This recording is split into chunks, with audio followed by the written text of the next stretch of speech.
I know someone on PIP and they are clearly faking. I mean, how many times have we heard that sentence or seen that comment written somewhere? It's it seems like pretty much everyone in the country happens to know someone that is faking. This is a comment I actually received a couple of days ago. It's, yeah, bog standard. Oh, I know someone very well, although they don't actually talk to them anymore, but they're clearly lying. Now, have they actually said that they're lying outright? Said, yeah, I'm faking it? Um, because if you're complaining about PIP fraud and someone's outrightly said they're faking, why haven't you reported it? And here's the thing: PIP fraud is practically 0%. They're so tough on investigations and dealing with fraud, and in fact, to the point where a lot of people find it really difficult to actually claim PIP. There's so many people that give up during the appeal process. There are also a lot of people who have been awarded PIP for, say, 3 years, comes to renew it, they fill out the form saying no change, and then it gets taken off of them. And again, it's that effort of trying to fight for it. So if anything, there's far more people out there that should be getting PIP and aren't. But yet, like I said, seemingly everyone in the country happens to know someone that's faking it. And here's the thing: how do you actually know that they're faking unless they've actually said it?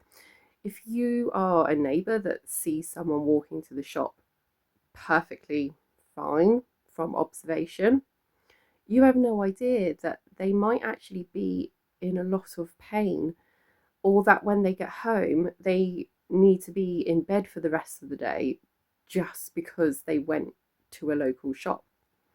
What about if you meet up with a friend for a cup of coffee? You might not know that they spent 3 times longer than the average person getting ready, and that they might need a lot of recovery time when they get home and might not be able to do much for the next 48 hours or so. The point is, you have really no idea what's going on. Even if you chat to them a lot, you still don't know.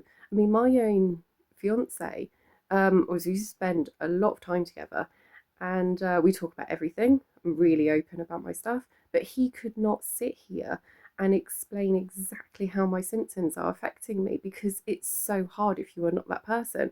I couldn't speak on someone else's behalf who's got a chronic condition.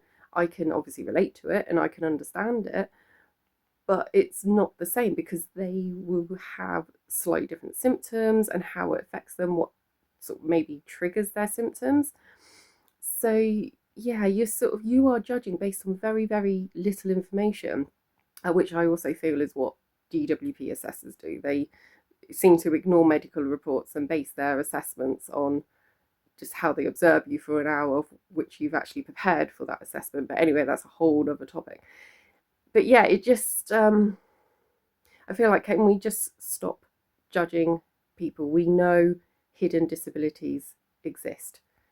It is out there. We know that there are people that they might seem fine 1 minute, but then they might not be all the time. You don't have to be having symptoms 24/7. There are, of course, people out there who do, but a lot of people will just have flare ups every now and then. And don't forget, PIP isn't an out of work benefit. You can claim PIP and work. You can be a millionaire and claim PIP. I mean, I'm not actually sure if any millionaires do claim PIP, but you can.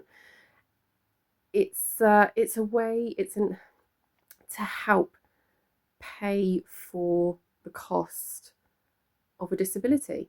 You might earn the same amount as a colleague. You might have the same rent and utility bills and all the rest of it. Yet at the end of each month, you'll probably be financially worse off than an abled colleague, simply because you're having to pay for extra things because of your health. Things like hiring a cleaner, for example. I mean, there's a whole list. I'm not going to get into that now. Um, but yeah, it just costs extra. And actually, some people need PIP to actually get them into work. It's, yeah, why are we still judging in 2025? Can we stop these same comments, which is basically your opinion based on very little fact, but it's increasing the stigma around disabled people? So the bottom line is, let's not make assumptions. If someone's claiming PIP, there's about almost 100% chance that they're actually entitled to that.